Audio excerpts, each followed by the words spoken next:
Welcome to the show. I'm your host, Irene Maina, and this is the Bold series.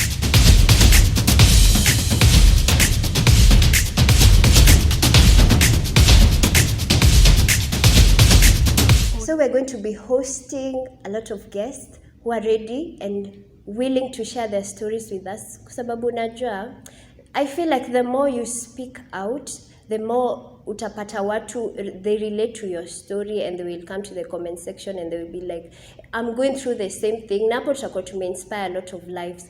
So my guest for today, I will let him introduce himself. Hi. Hi. How you doing? I'm doing good. You're looking good. Yeah, thank you. So probably tell us your name and I'm Brian Nyambego, and yeah, I'm an author, I'm a youth speaker. What else do I do? I think for now that's what I can say. Yeah. that is nice. Yeah. Probably utuambia a bit about your life. Umegrow wapi, shule? Okay, in primary I went to this school called St. Andrew's Cargo Boys. I think those people who've gone to that school, they really know how life was. It was kind of hard, yeah, but it made me be the person I am today. Yeah, okay, back then we used to say, like, okay, we used to be like, man, it was like, life, it was a tough one. So that's what I can see, it was a very tough one. Nikama like going to a military school, I think. Okay, those people who've gone there, they can attest that. Comment section. So after there I went to a certain school in Kericho called Cheptenye Boys High School. It was a good school actually. Nikiwa huko I saw like life was a little bit soft because niliona nikiwa primary I went through like a lot. So vile nilifika high school nikaona life has been like it has become like a little bit easier. So now nikaanza kuona the advantages za the primary I went to. So I was like, okay, life is becoming a little bit easier. So nikiwa primary I was complaining saying nataka nitolewe hii shule. So yeah, and then after that after Cheptenye Boys High School, went to business school. Yeah, studied entrepreneurship, and yeah, that's what has led to who I am today. Yeah. Okay. Probably utuambie, how was your childhood like? Okay, my childhood, I can say, okay, growing up, I was raised with both two parents, my dad and my mom. So my childhood was a little bit tough at some point. Unajua ile time yenye madhani za kuja home apate mkuja fanya kitu alikuwa amekwambia, so atakuchapa kidogo, utakasirika obviously. So yeah, it was a little bit hard, tough, but that's what makes us to be who we are, you know, like because they always say like if you don't okay, nitasema aje sasa, okay, it depends on how you raise the kid, because once the tree has grown tall, hauwezi like anza ku like, okay, it depends. If you want the tree to grow like straight in a straight way, you have to like lazima tu kunjwe kidogo so that it grows like the way you want it to be. So I think, okay, it was tough, but as time went by, I came to know that the challenges I was passing through like as a kid they've made me like know that okay, childhood inakuwaga kind of bit hard, but kuna wale wase una get mimi, okay, I grew with two parents. I never knew the pain of growing like up. Kuna wale wase walikuwa maybe shule, my friends, some of them had like one parent, so mimi sikuwa na feel ile pain like ati umse akona paro moja. Mimi sikuwa na feel ile pain like because I knew I had two parents. So came to a point whereby like stuff went the way vile tu vitu zilienda. That's when I knew like the pain yenye watu walikuwa wanapitia. Yeah, after my mom passed away. Yeah, that's when I was back in high school. Okay, probably we go back a little bit. Okay. So tell us, like umesema your mom passed away. I'm sorry for that. Yeah, probably utuambie, how was life when your mom was around? Okay, I can say life was a little bit, okay, life was better when she was around, because she's the person who like ni ule mtu mwenye angini understand. It's that person mwenye, okay, she was always there for me. She's the most courageous person I ever met. So ni ule mtu mwenye, even if I had done a mistake, angeniambia, yeah, I know you've done this mistake, you've done it like maybe 10 times, but I know you're going to become better and better daily. Ni ule mtu mwenye angeniambia like, you know what, kuna some other parents, they don't care about their kids, what they're doing, but my mom is the person angekufikia at a personal level like whatever you're doing is wrong, so change your path or else you'll end up somewhere where you don't wanna end up. Yeah. Very true. So I'm sure it was hard for you. Juu umesema ulikuwa close Yeah. with your mom. I know it was hard. So now how was life after your mom passed away? Okay, life was tough because having someone who believed in you, someone who believed in your dreams, it becomes hard when they're not around because loss and grief, all that. They always say like you can't move on from grief, like you move forward with it. Yeah. Right? So for me it became hard because my mom knew that nilikuwa nataka kuwa an author. I wanted to like visit places, talk to people, inspire people, change people's lives. So alikuwa najua I'm gonna be a better person in life. But now after she passed away, I knew like it was gonna be hard because kama ni mtu alikuwa understand, alikuwa najua you're gonna be great, then alikuwa angenipe ile full support. So the support that I wanted I felt like it wasn't there anymore. So I had already like started writing my book. So I even lost hope. Nikasema nobody's gonna push me forward. It's not that the people around me didn't believe in me, but they believed in studies more. Ni wale okay, like mtu kama dad naweza sema dad angeniambia okay, yeah, you've written a book, but first focus on your studies and then after that you will publish your book. But for me it wasn't like that. Junajua as we keep on growing, we usually have two dreams in life. You have your own dream and you have your parents' dream. Okay, the two dreams are like unajua ile okay, when I was growing, when I was like let's say in grade 1, 2, 3, I wanted to be a pilot because I ever read this book, Come Fly With Me. So this book ni kama ilini, I can say it inspired me. Ikani make me go like okay, I had that like okay, nitasema okay, I had that affirmation, like nilikuwa nasema like I was trying my best, nilikuwa nasema I want my grades to be better and better every day because I want to become a pilot. So when my dad used to ask me like what do you want to be, nikamwambia I want to be a pilot. So I think it pleased him, so akasema okay cool, I'm gonna support you in every single way. So as I kept on growing, nikiwa class 4, 5, 6 there, akaanza kuni apply the scholarships za kwenda majuu. Niende maybe niende huko kusoma aviation. So I think 2-3 scholarships came by, but as time goes by you come to realize your dream later. So when I was in high school, when I was doing the form 1, nikaona my dreams like sasa ni ile time I started realizing myself, who I am, who I want to be in future. So nikajua that I have more than becoming a pilot. I have to like make Africa great again. So nikasema, so that's when I realized that I had like nikona ile I have like an art in writing. So nikaanzaga kuandika articles pole. I used to sell them in school. Kiwa na funky sports nini, like I used to sell them and they used to really sell out. My friends used to help me, and I had really good friends back in high school, so they used to help me out sell those articles. And also tukienda funky mahali, we used to bring them in school, so we go sell them out. And then that's where I realized that I can keep on inspiring people, because ile time tungeenda home wasongeni text back there like, man, I read your article, it's very inspiring and I'd like to read more of them. So nikaona this is something cool, and I felt like nilianza kuona ile like okay, you're feeling like I need to inspire more people, not through not through books alone, but through like a word of mouth, yongelesha wase, because I've seen people suffer. So life ilikuwa, I can say, tough. Juu mom alipass, nilijua singepata funds, so nikasema there's no like I don't think I'm gonna publish my book. So but ikafika ile point nikasema okay, I have if you have two dreams in life. So I came to realize my second dream when I was in high school. So nikasema this is what I'm gonna build, because I wanna like inspire more people. So nikaambia dad unajua nini, even if mom is not around, for me I know life is hard, because two parents, okay, maparents wakiwa wawili sometimes they do very well in raising their kids, but akiwa mmoja I understand it becomes hard.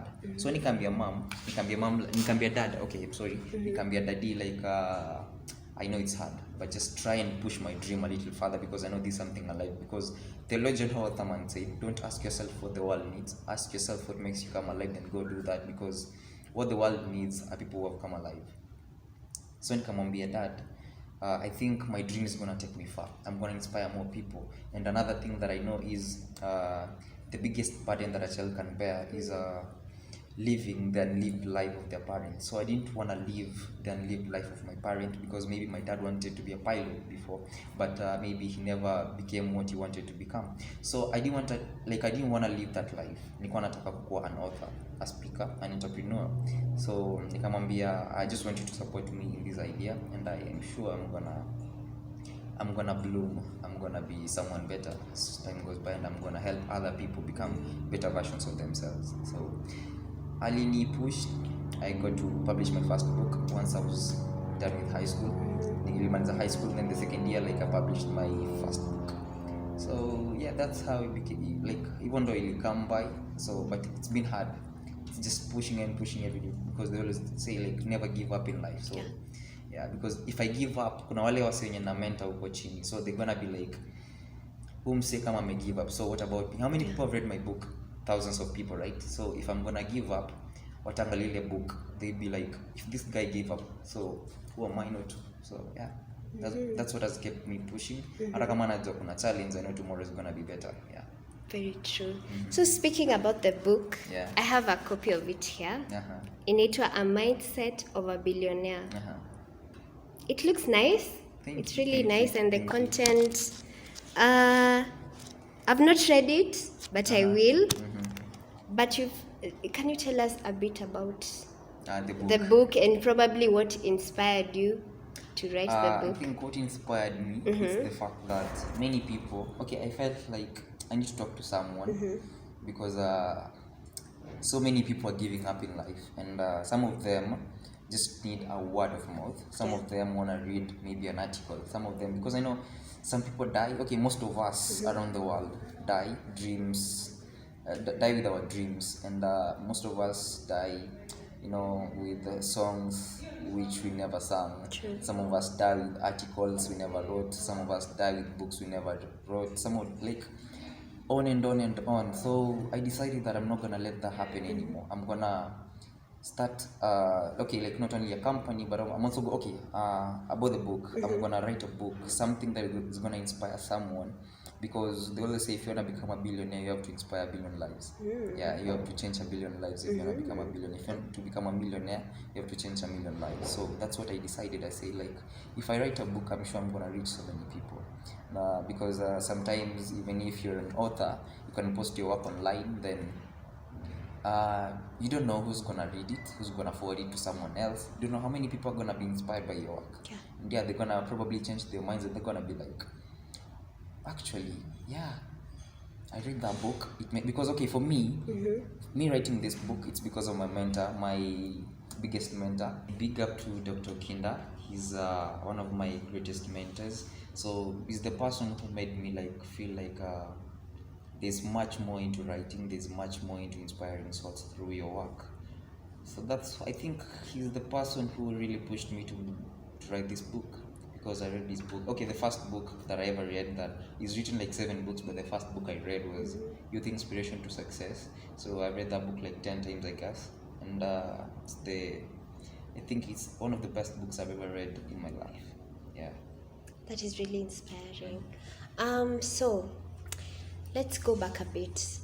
Let's talk about,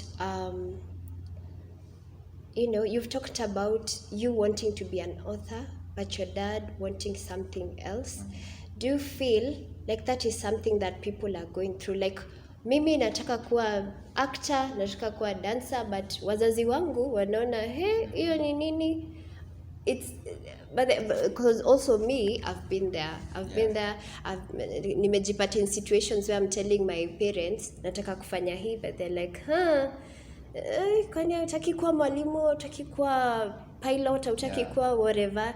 Na hiyo ni kitu ina affect most people. Unapata watu probably wanakosanadi na wazazi wao because of that. So for you had to stand up for yourself. Yeah, I had to stand up for myself because I felt like, they always say it will take longer, but it will last longer. So Nikona, even if my dream is going to take 40 years to build it, it's still okay. So I think parents are supposed to understand that kids have their own dreams, and they're supposed to nurture those kids to become who they want to become. Because I have so many friends when they may stand up for themselves, and they say they were like, Dad, I have a dream, I want to become a nurse. but their parents were like, no, don't become a nurse, become a teacher. But I believe that, okay, most parents, I think kitu tu in a plague, like what makes these things happen is because unapata parent on like anatafuta marketable courses because they want you to change the situation at home very very fast. And maybe ukiko kwa hiyo line, that line of work, you won't work the same way you were expected to work. True. So that's why I always say like it will take longer, but it will last longer. Just look at that dream, build it, and see what it's gonna give. Because I believe if someone does what they love, then it's gonna make like they're gonna impact so many people's lives. Because doing something you love, whatever you're doing, you love it, right? You're doing it like wholeheartedly. That's what I believe.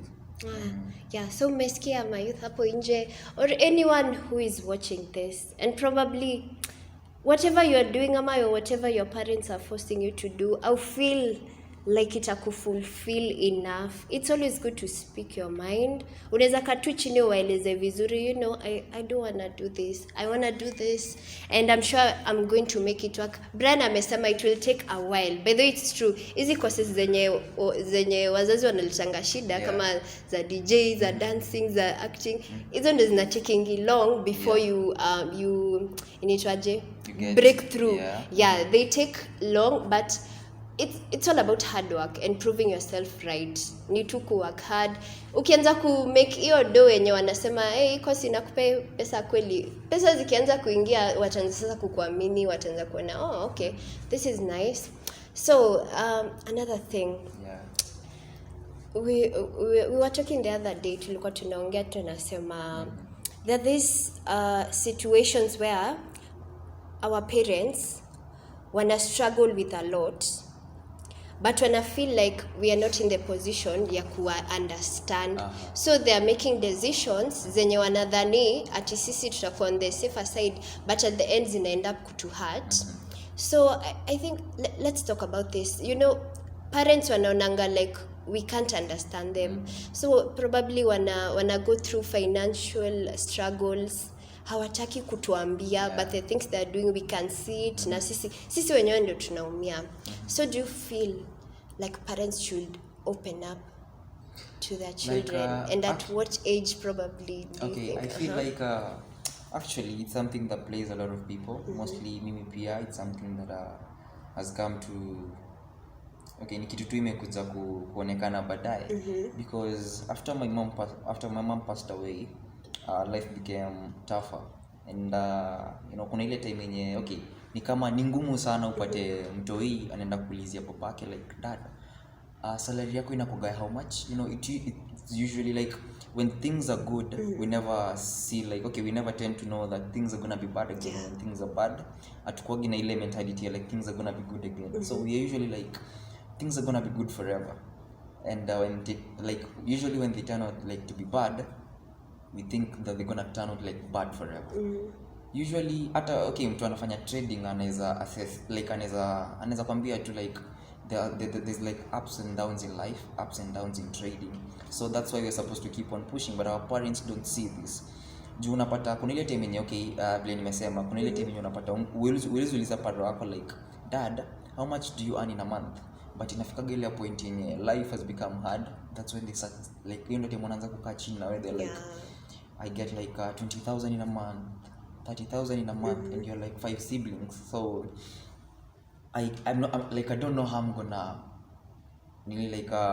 separate like this juvlant au pay do mpaka itoshe, si juvlant alipafia huyu na huyu with this like 30,000 shillings. So I feel like parents should open up to us. They should be like free to tell us like, they may think that we don't understand the situations, but I feel like we understand them, because my dad never used to share with me like vitu private time yenye mama alikuwa, because life was a little bit like good, because they were co-parenting, so life was kind of good. So vitu zingine alikuwa anajiwekea. So ikafika time point yenye mama yuko, so dad used to come around and tuambia, you know what, like I don't think hido itatosha nyinyi yote. So that's when things have become worse, which I feel like angetuambia mapema aseme, you know what, we are overdoing this, we are overdoing that. Ni kitu tungejaribu like, ni kitu tungesaidia, tungesema dad, just cut off this thing, cut na ingine, ido itatumika in future or kind of thing. But they usually think that wakituambia hivi na hivi na hivi, okay, maybe ile time wako sawa wanaweza dhani wakituambia nina earn 30,000 ama 100k per month, wanaona ni kama tutaanza kupangia pesa, which it's not. Si kila mseo fikiria hivyo. So they usually ni kama wanakuwekea mentality, ile mentality yenye anafikiria anachukua hiyo kitu tu naye anakuwekea like sana dhani pia unafikiria the same exact way, which is not so for me. I think as I was growing, like nilikuwa naona kuna challenges home, and whenever I wanted to solve something ningeenda niambie dad, lakini maybe sometimes angesema acha tu. So they think that we're kids, but I feel like kuna ile kitu moja tu ataka ni mtu yako 10 years anaweza fanya, the little things, they really matter a lot. I think I've ever told you that before. The little things really matter a lot to us, because as kids kuna ile kitu ndogo tu inafanyika kwa familia, then you go and be like unaongea tu kama jokes, but there's that one guy mwata kusikiza na aone like yeah, this thing makes sense. So they should really open up to us watuambie before things become worse, because it's usually like a merry-go-round, you see. So things are bad today, tomorrow things are good, but to prevent something you have to at least speak it out. Yeah, true. Now tutoke sasa kwa parents. Tumesema parents sasa watuambie so that we can understand them, we understand their actions. Sasa kunakuwa na kizungumkuti where sasa sisi when we are going through a lot, unapatanga we don't turn to our parents. It's very true. Na feel ni kama wame create your environment ya you are not free with them. Okay, some 90% of the people like nikipatwa na shida sahi, like something like tuseme nimekuwa ni mtu ameni heartbreak, I want to go to my mom. You know? Like I feel kunako tu ako ka gap. There is that gap. Wazazi wetu hawaja create the atmosphere ya being free with them. Wamekuwa tu like bora wana provide, they are there for us, they are paying their school fees, but most of the time hawako there mentally. They're there physically, they're doing everything they're supposed to do, but they're not giving us a space to talk to them, na inakuwa very hard. That is why probably unapata my youths, they're going through a lot of stuff and they don't know who to talk to, and I feel like there are no enough safe spaces the youth to go and air out their mashida, waende pahali waambie mtu. They don't have mentors, they don't have people they can trust with their problems, and I feel that's a very big problem. Yeah, sure, it is a very big problem, because you get that uko na shida leo, lakini when you try to look around you're like, hey, I'm not going to talk to my dad because I'm sure like unapata dad ni mhash sana, you get, and this thing is playing so many people. Look around, how many people, like kuna unapata maybe someone is a politician somewhere, then or someone is a big businessman somewhere, so they don't like inanzaga it's from a family, like from a family way unapataga like inaanza kutoka kwa mapero. So unapata your dad is a businessman, your dad is a big entrepreneur, your dad is a politician, your dad is a politician, I mean, sorry.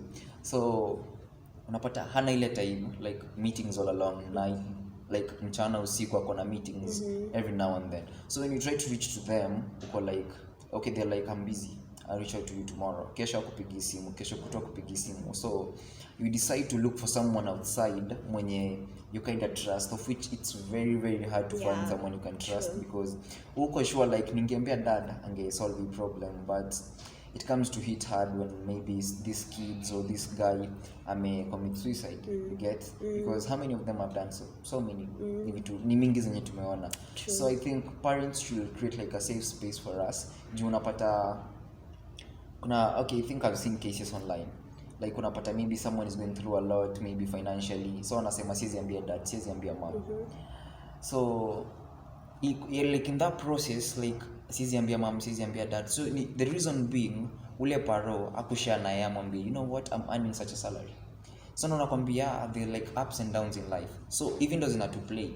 So unapata like paro akukwambia na earn how much in a month, alikuwa anataka kukuficha ndo like usione like kuna vile tu alikuwa anataka kufiche, so to make you feel safe, but it's not safe anymore in this generation, because unapata mtoi ako shule, yes amelipiwa rent, lakini ana food. So paro ako in that situation, sizi mwambia anapata do ngapi. Lakini see how this thing is playing the kid on the other side ako like sina pesa ya food, sizi pigia dad, unajua dada ashalipa do ya rent. So ye kwa akili yake ajiaje daddy pesa anapata ni hii na hii na hii. The only thing dad wants ni hataki kuniambia because they want like anataka ni feel safe. So which is playing us very very much. So I feel like parents should, okay, from opening up your parents, then coming to us now to understand like this is how life is. So that it should stop playing us to go na that safe space between us and our parents. I think we should really take mental health issues seriously because watu wengine unaweza ona msame post online amesema anataka kujiua. So this guy is serious, but people wanasema ana chase clout. Hakuna kuchase clout ikifika ni mental health issues. You're supposed to take that seriously. Look around, wasema dedi Kenya ni wengi sana.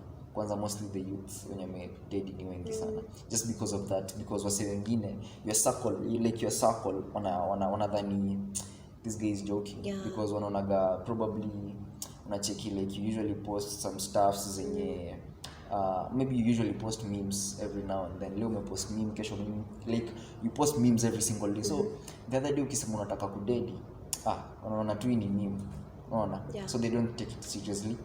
Maybe you usually post motivational stuff on your status and then ikifika time unasema unataka kudedi, kuna okay, depends with your circle. Kuna wale wase wawili watatu wenye watakudm ulize what's up, what's wrong. So unaona kupata ile safe space ya kueleza msee what you're going through becomes hard, which I think the government should take it seriously. These are youth offices zenye ziko around kwa county government, country wide, they should take this thing seriously. Not one that my youth wanna achieve their dreams day in day out, you know.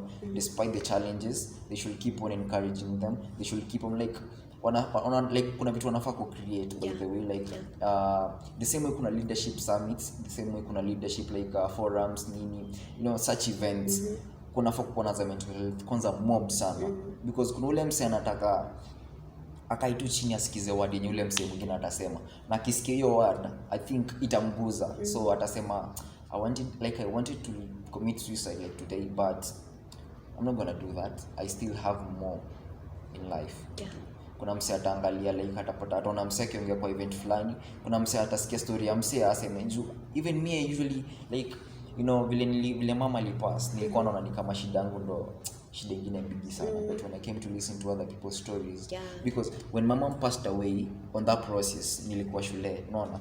So when I went home, came back to school, my history teacher alinitaka kwa ofisi, then he told me to sit down. We had a coffee together. Then that's when he started narrating his story to me, and he told me, Brian, I know we've never sat down with you and tukaongea at a personal level, nikakwambia how my life is. So that day akaanza kunieleza maisha yake, akaniambia, you know, you usually see me here, you usually see me driving, right? And you think my life has been better like all through. Akaniambia, man, I lost my dad when I was in primary. When I was a kid, I lost my mom before I finished class 8, and then I lost my sister, my only sister, when I was in high school form 1, and then walikuwa wanne peke yao kwao. So ali lose kila mse, so hakuwa na job ataingia high school, nothing. So hapo ndo nikajua kumbe mimi nime lose mother peke. So it's either this thing builds me like positively or negatively. So I either get out of this storm positively or I either get out of this storm negatively. Like nikule mse mwenye hajivili ya kubuild dreams zake, ama nikitoka kwa kitu nikiwa positive, I'll know like I have a dream to build forward, so let me keep on pushing my dreams day in day out to make sure that I become a better person in life. True. Speaking about parents, they should take mental health seriously.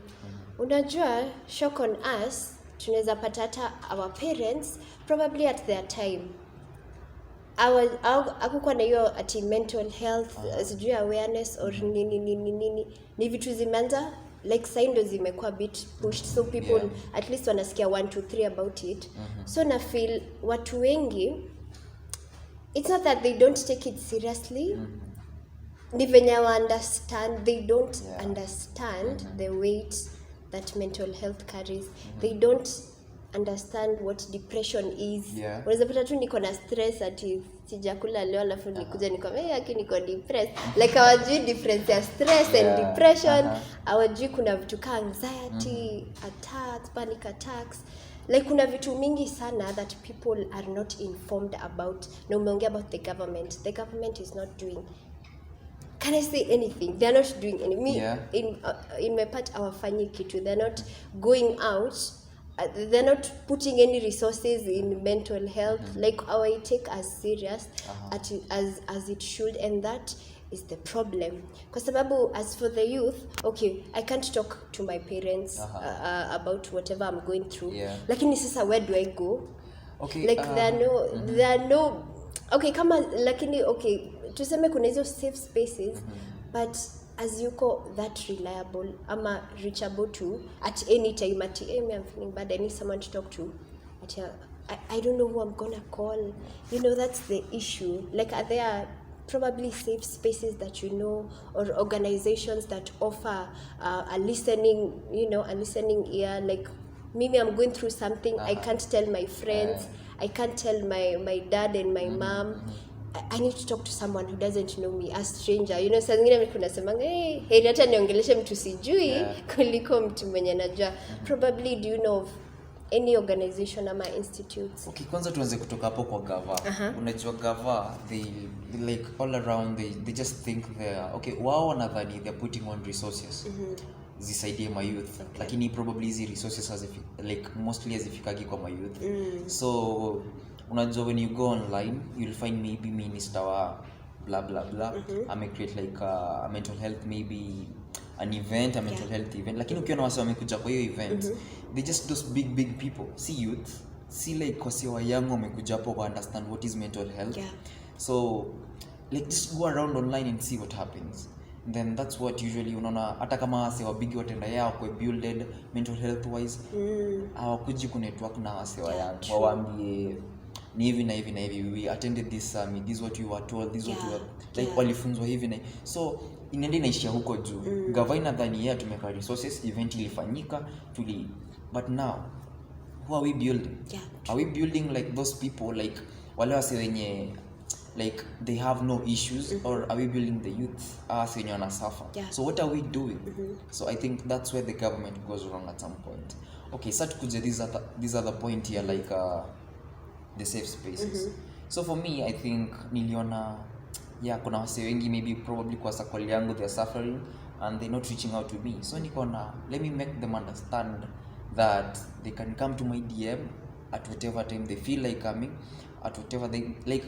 Ukitaka tu to share you can do that. So you see nikaanza an organization called Share Your Story. Share Your Story like offers mental health services. By now I think I've helped like as many souls as possible.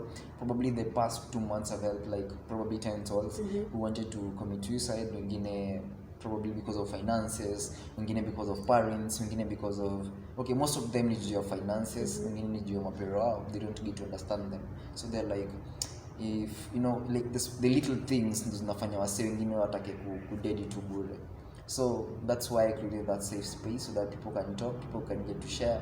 So as we grow Kenya, we should not only think about Kenya alone, we should not only think about Nairobi alone as a county, we should think as Africa, as the world. So we kept on like expanding. So we got friends from Nigeria, from Ghana, from Cameroon, from Tanzania who are ready to support this thing, to see that these kids or these youths are built like positively. So I feel like we should keep on creating more safe spaces, like Share Your Story, more safe spaces. Like I have a friend called Benny Hinn. Benny Hinn also is a good friend. I'll create a safe space with Nabulu, and big up to them. So it's just about us, I think, creating more safe spaces so that these guys can get to be empowered. So we've talked about the government not having the right strategies, ndio?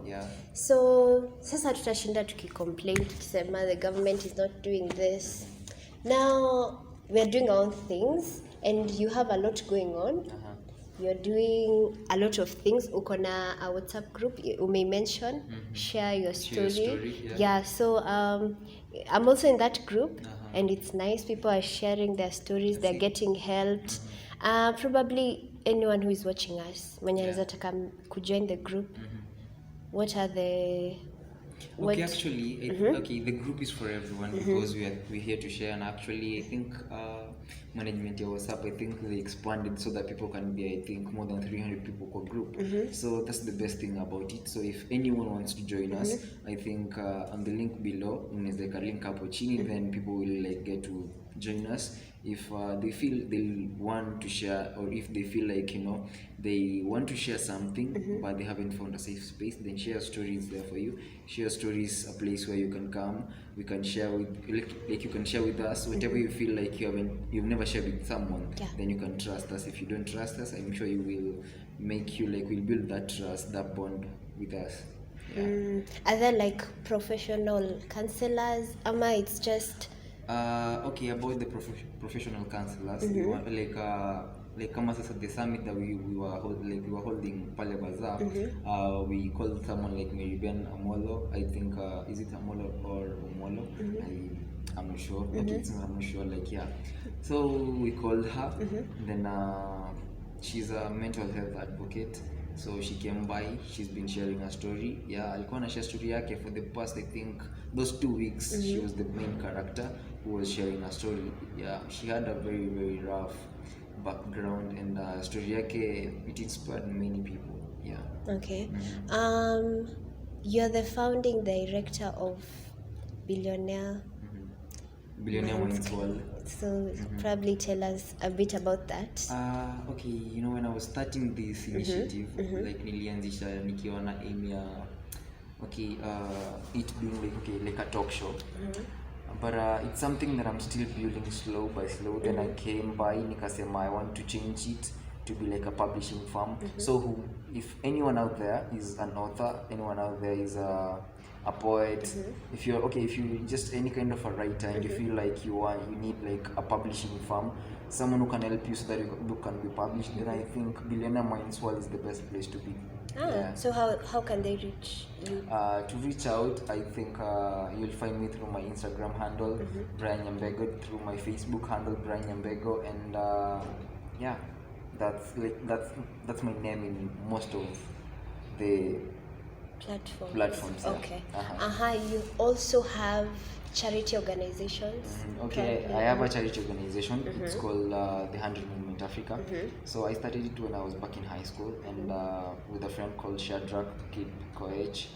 Then there are two friends, Justin Toom and Shadrach Kip Koech. We started this charity movement because we saw like people were suffering, and not only people suffering, but the thing is, you know, we were like finishing up, we were doing our exams, and we saw like people were gonna watu walikuwa wanataka kutupa hizo shopping, so tuko na there's no need ziko disposed, and you can take them, collect them, then tuzichukue home, then you go donate them. So we decided that, and then people like our fellow like form 4s wali cop, we got to listen at the shopping, then time tulienda home tulienda nazo, but to make sure that to show that like transparency, we took pictures. Tulienda children's home called Care Highway International, iko Kericho. So we went, we visited them, we donated the shopping. Then after that tukasema let's expand this thing to be bigger. So we've managed to go to as many children's homes as possible. Tumeenda Kisii, I think I don't remember the name, but Kisii Children's Home is the main children's home in Kisii. It's around town. So we went there, we visited them, then we also donated stuff there. In Nairobi we've gone to as many of them. I think Paulamasi Children's Home, Bethel Children's Home, Havila Children's Home, tumeenda mingi sana. So and we still wanna go on and on and on so that we can push these kids, and also the streets. We wanna share, pia, you know, it's not all about like going to children's homes, but also helping these guys when you're on street, because they don't have a place to sleep, they don't have like food to eat. So like that's what we're aiming to do. That's really nice. Talk to us about Dreams Are Valid University. I also have that platform. It's called the University, Dreams Are Valid University. The reason I started Dreams Are Valid University is because I've seen like a lot of people out here are businessmen. A lot of people out here are like depending on the profession. You're a doctor, you're a businessman, you're a nurse, you're a after all, there's one thing you need to know, that communication is the most important thing. And not only communication, but comprehension, how you deliver that message. So the reason I started DAV is because I saw like many people are struggling with their public speaking skills, many people are struggling with their communication skills. So I saw it better to start this platform so that I can get at least the best speakers, and having a connection with friends who are in the United States, some in Canada, some in Australia, and some in Sydney. So I saw it better to at least, because okay, we share the same thing, like okay, we were doing like the same thing, like public speaking. So like it's either I lose this connection or I use it positively. So I decided to create this platform so that these friends of mine can come and share, so that they can be calling like the best speakers around the globe, so they can they can be coming and sharing to guys, and yeah, I'm sure we're gonna inspire many souls, as many as possible. So we'll be starting our master classes as soon as possible. So if anyone feels like they want to join us, then sure, they can join us through, they can DM me on my handle so that I can lead them on what next. You mentioned something about high school tours. Yeah, I'm going to include mental health in the talks that I'm going to give whenever I'm going to start the high school tours. And also, I need to tell people what's out there in life, because whenever we're in high school, it's hard to get teachers who are going to teach us about what's out there. Like, they usually wait until you're out here so that you can go and like preach the gospel to others and tell them, like, what, uko nje maisha ni ngumu. So they never told us that whenever we were in school. So I think you need to, the same way you're teaching people to be hardworking, you also need to teach them on how to be smart, once they're out here. So I think mostly that's what I'm going to be talking about real life situations, talking about people, motivating them. At the same time, you should remember that motivation is just a symptom. It's all about hard work. Okay. So as we wind up, we've really had an amazing conversation with Brian over here. Ametupe motivational quotes. And it's been fun. So as we wrap up, probably what do you have to tell a young author out there? So any young author who's out there, they're supposed to know that hard work works, education is educated, and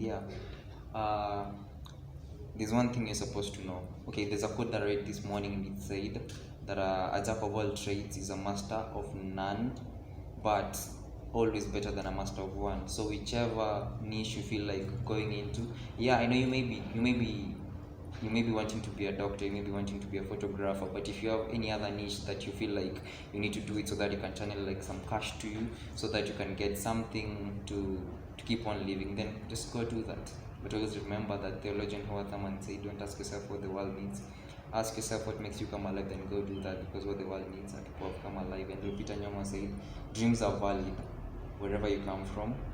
It's all about you to believe in yourself and put in more work, and you'll see magic happening. So